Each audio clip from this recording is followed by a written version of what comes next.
Bonjour et bienvenue à tous sur Le Prof de Pharma, une page qui vous offre du contenu pharmaceutique clair et pédagogique. Alors, cette semaine, on s'intéresse à quelque chose de beaucoup plus complexe quand même à appréhender et à comprendre. On va parler des effets anticholinergiques. Les effets anticholinergiques, ils sont provoqués par un blocage de la transmission nerveuse de l'acétylcholine. L'acétylcholine, c'est un neurotransmetteur qui se fixe sur deux types de récepteurs. D'abord les récepteurs nicotiniques, impliqués dans la contraction musculaire, et ensuite les récepteurs muscariniques, eux qui sont liés au système parasympathique. Le système parasympathique, on le considère souvent comme le système de repos pour l'organisme. C'est celui-ci qui va se mettre en place de façon autonome quand l'organisme se sent en sécurité. Les effets anticholinergiques vont donc être assimilés à des effets antiparasympathiques. Ce qui veut dire qu'ils sont donc similaires aux effets sympathiques. Les effets sympathiques, eux, sont liés à l'atropine.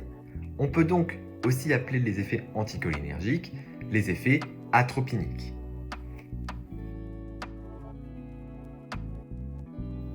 Quels sont les effets caractéristiques anticholinergiques ? Un moyen mnémotechnique pour retenir ces effets sont de se souvenir qu'ils ne font plus couler, entre guillemets. Ce qui veut dire qu'on va retrouver une rétention urinaire, une constipation, une sécheresse buccale, une mydriase et une baisse de la sudation.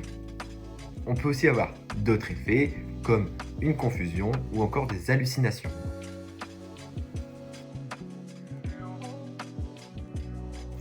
Quels sont les médicaments responsables des effets anticholinergiques ? On va en citer que quelques-uns, on ne peut pas tout voir, on va voir les principaux.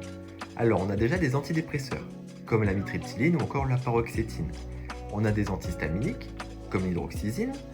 On a des antiparkinsoniens, comme la mentadine. On a des neuroleptiques, notamment la clozapine, l'olanzapine et la quetiapine. Ou encore des benzos, comme le diazépam ou le midazolam. A l'inverse, certaines molécules possèdent en effet des effets anticholinergiques, mais ceux-ci sont recherchés en thérapeutique. On a notamment dans le traitement de la vessie hyperactive l'oxybutinine, la fésotérodine ou la solifénacine. On a pour le traitement de la BPCO et de l'asthme l'ipratropium, ou encore dans le traitement de l'encombrement bronchique le glycopyrronium ou la scopolamine. Pour déterminer le risque d'effet anticholinergique face à une prescription qui contient plusieurs lignes, on va utiliser la charge anticholinergique. Cet indicateur correspond à l'addition finalement des forces anticholinergiques de chaque médicament. En fait, si vous voulez, chaque médicament, chaque molécule a un score qui sera compris entre 0 et 3, et la somme de ces scores donne la charge anticholinergique globale de la prescription. Selon l'échelle que l'on va utiliser, le seuil significatif est situé à un score de 4 ou de 5. Au-delà, il convient de réadapter le traitement du patient pour justement limiter ces effets anticholinergiques. Des calculateurs automatiques existent sur le net, notamment le site de l'Omedit, où vous allez pouvoir rentrer chaque ligne de la prescription et obtenir la charge anticholinergique. Je vous mettrai le lien évidemment dans la description du site de l'Omedit pour accéder à ce calculateur. Merci à tous de m'avoir encore écouté. N'oubliez pas de liker, de laisser un commentaire et de repartager. Toujours si vous avez des questions, on n'hésite pas en commentaire ou en message privé.